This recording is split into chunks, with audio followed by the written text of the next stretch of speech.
E aí, tudo bem? Seja bem-vindo a mais um vídeo do Adversus. O estado de Pernambuco é repleto de histórias fascinantes, e algumas chegam a serem assustadoras. O povo pernambucano que o diga. Existem as chamadas lendas, assim podemos dizer, e a maioria dessas lendas possui um contexto de história de terror, que são contadas no Pernambuco, mas que muitas pessoas acreditam serem reais. Algumas histórias, alguns encontros, muitos relatos sobrenaturais. E hoje nós, do Adversus, iremos abordar esse tema. Algumas histórias de terror que são contadas no Pernambuco. Prepare-se que você irá escutar agora no Pode Não Ser Apenas Lenda, as melhores, fascinantes e até assustadoras histórias que são contadas no Pernambuco. E pensando bem, essas histórias podem realmente não serem apenas lendas.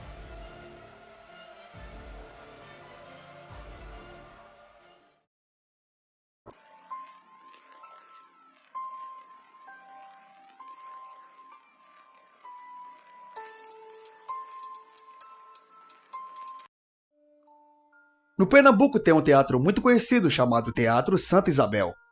É palco de muitas apresentações, podemos dizer fantásticas, e está em atividade desde o século XIX. Mas acontece que o local não vive somente de histórias e apresentações. O Teatro Santa Isabel é repleto de mistérios. Pessoas que frequentaram e ainda frequentam o local dizem que visagens frequentemente são avistadas pelos camarins do teatro. E dizem que vultos também são vistos na plateia e pelos corredores, assim como nas frisas e também nos camarotes. Então o Teatro Santa Isabel é assombrado por algumas entidades? Ah, e você pensa que para por aí? É claro que não.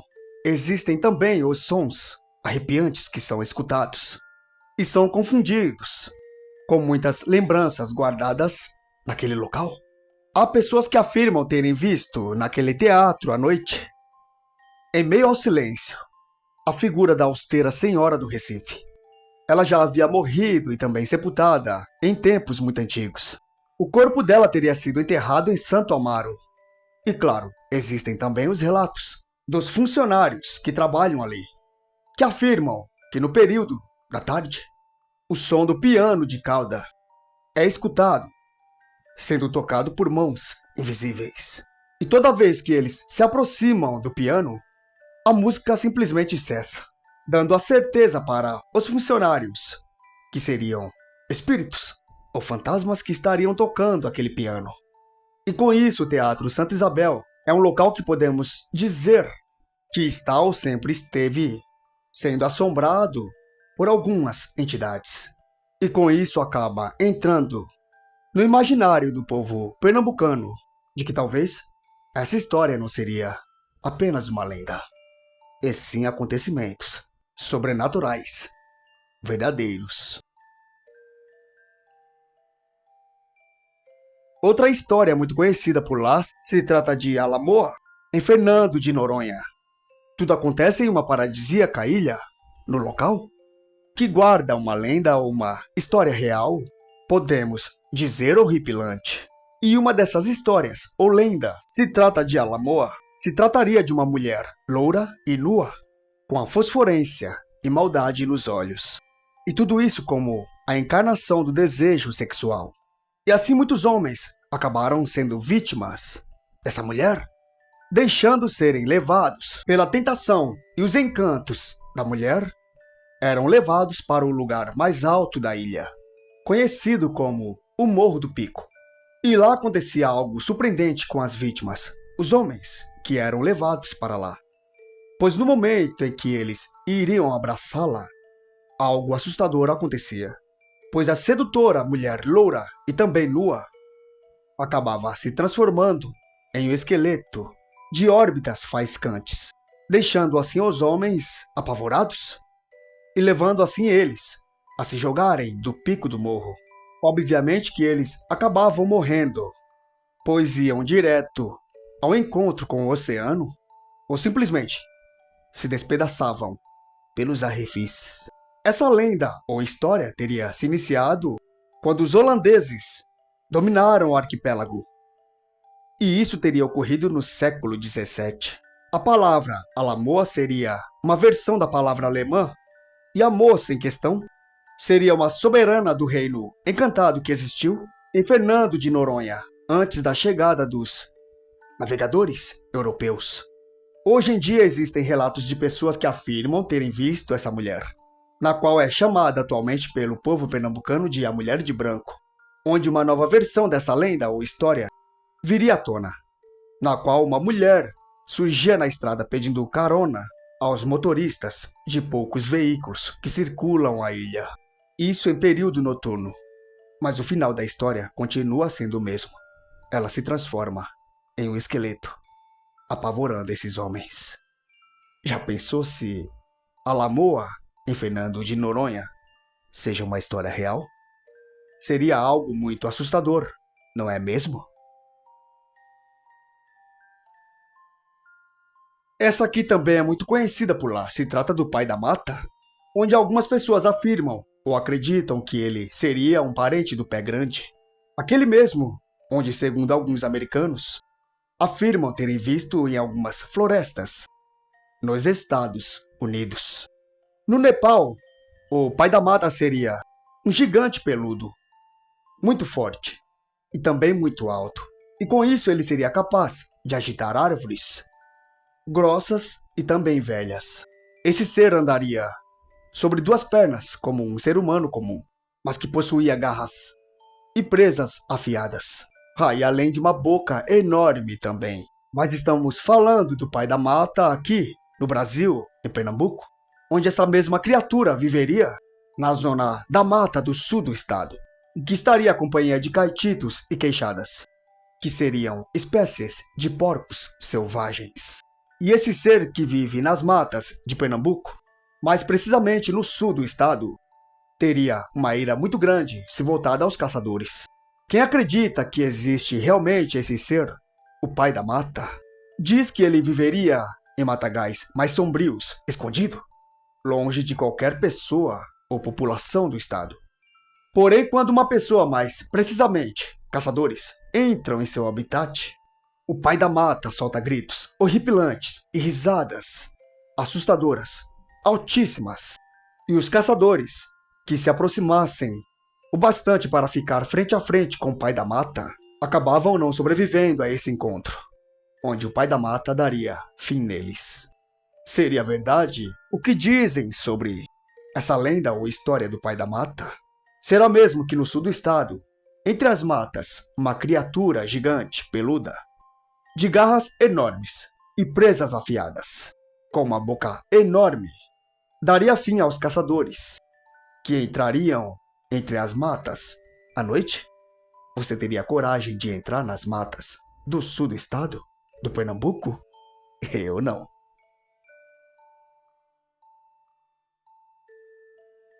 Agora vamos falar do fantasma de Branca Dias. Se tratava de uma mulher rica, dona do engenho, que vivia no Recife. Branca Dias praticava de forma secreta a religião judaica. E tudo isso em um momento em que a Igreja Católica fazia perseguições aos judeus durante a Inquisição. E quando Branca Dias soube que iriam atrás dela, juntou tudo que tinha de mais valioso e jogou dentro do riacho que tinha na propriedade que ela morava. O Riacho do Prata, que fica no Horto dos Dois Irmãos, hoje o Zoológico de Recife. Mas ela foi pega e acabou sendo condenada e, consequentemente, morta por isso. A condenação e morte de Branca Dias teria ocorrido em Portugal. Porém, alguns anos depois, algumas histórias começaram a surgir de uma possível aparição que estava espantando ou afastando algumas pessoas, fazendo com que elas corressem assustadas. Isso muito próximo onde Branca Dias teria escondido seu tesouro maior. Ninguém poderia se aproximar dali. Que uma possível aparição de Branca Dias afastava ou assustava as pessoas que chegavam perto daquele local onde o tesouro estava.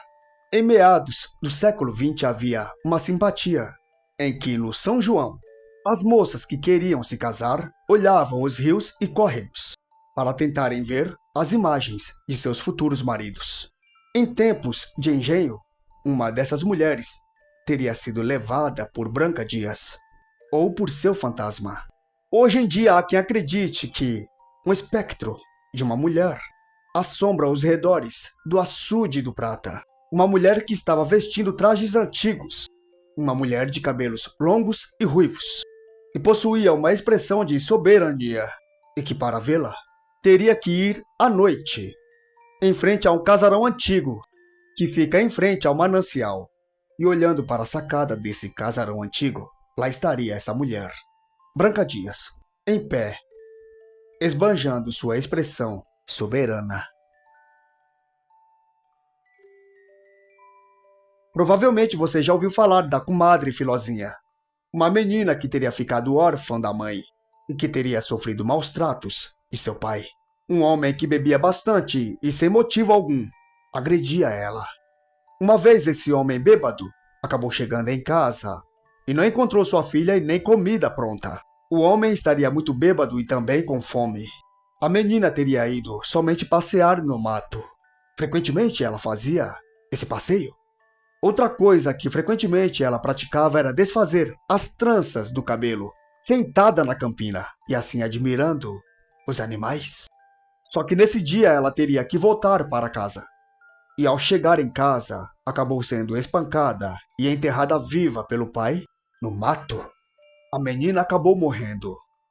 Depois disso, o homem, seu pai, acabou sendo perturbado por uma aparição fantasmagórica de sua filha. Acabou não suportando, e assim ele acabou se matando. O fantasma da menina percebeu que havia sido tomado pelo ódio, e com isso acabou não tendo descanso.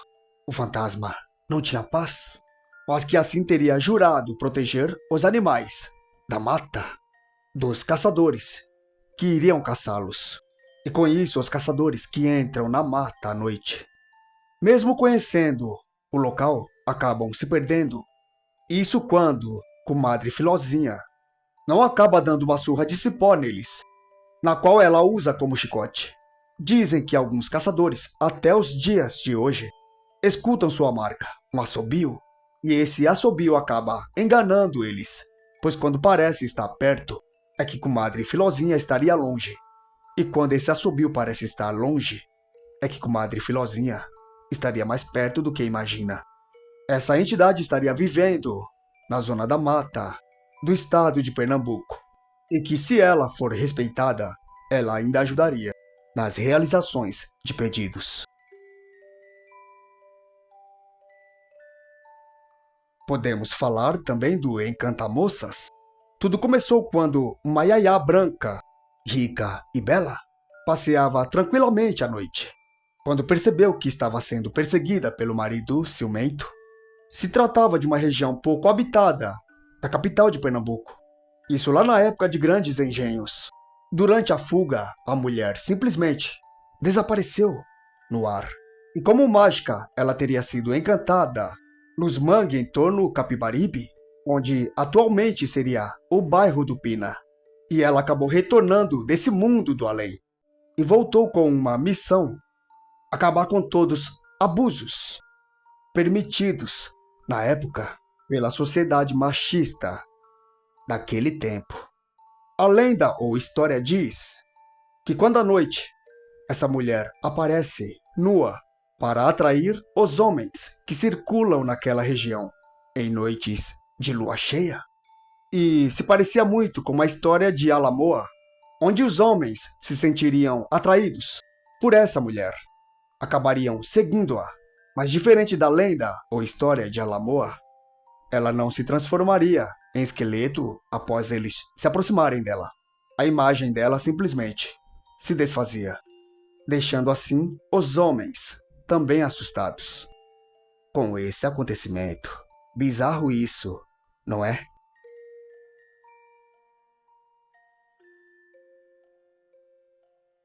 Por ter falado em Capibaribe, temos os fantasmas de Capibaribe. Existe uma crença de que quem se banhasse no rio do trecho de Capibaribe, que fica próximo ao bairro do Poço da Panela, na zona norte, teria auxílio na cura de doenças. O problema é que pessoas que acreditavam nisso, muitas delas acabavam morrendo devido à força das correntezas. E assim seus cadáveres eram encontrados metros adiante.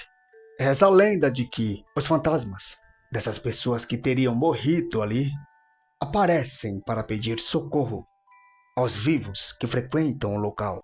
Por exemplo, em uma manhã chuvosa de 2004, no dia 13 de julho, uma multidão se reuniu acerca da ponte Maurício de Nassau. Tudo isso para ver o que seria um conteúdo macabro do saco do plástico preto, que foi encontrado por um gari em algum trecho das margens do rio. O que haviam no saco eram 7 crânios humanos. Eram restos mortais de pessoas que foram levados para um instituto médico legal. Mas a verdade do que teria acontecido com aquelas vítimas nunca foi revelada. E aí entra essa lenda ou história dos fantasmas do Capibaribe. Teria alguma relação com esses crânios que foram encontrados? Há muitas pessoas que acreditam que sim. E você acreditaria nisso?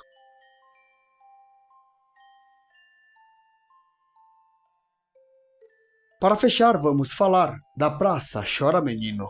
Tudo começou no século XIX, na capital pernambucana, a setembrizada. Uma revolta violenta de uma tropa insubordinada, provocada pela infelicidade dos militares. A cidade foi saqueada por soldados e até civis, e muitas atrocidades e assassinatos foram cometidos. Digamos que centenas de moradores morreram. Entre as vítimas estavam crianças.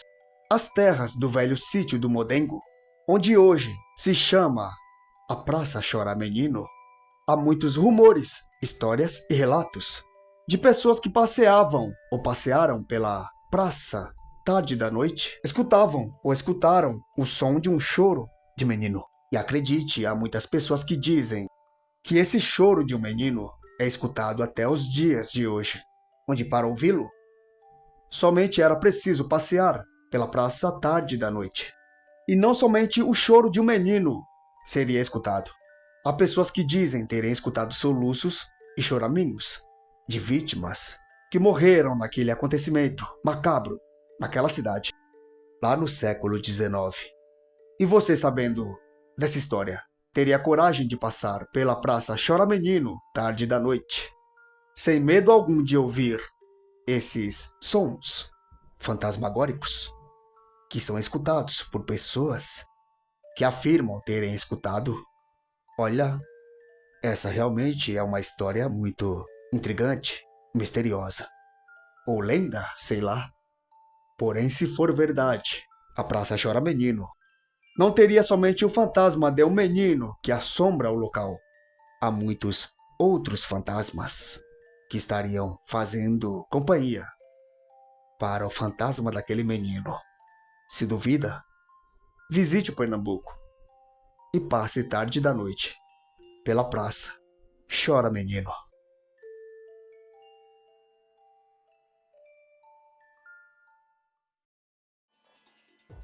Bom, terminamos por aqui o Pode Não Ser Apenas Lenda de hoje com essas histórias ou lendas que ocorrem no estado do Pernambuco. Mas em breve nós voltaremos com mais um vídeo misterioso. Então, continue acompanhando Adversos, pois muitos vídeos misteriosos como esse irão continuar pintando aqui em nossa telinha. Até o próximo vídeo.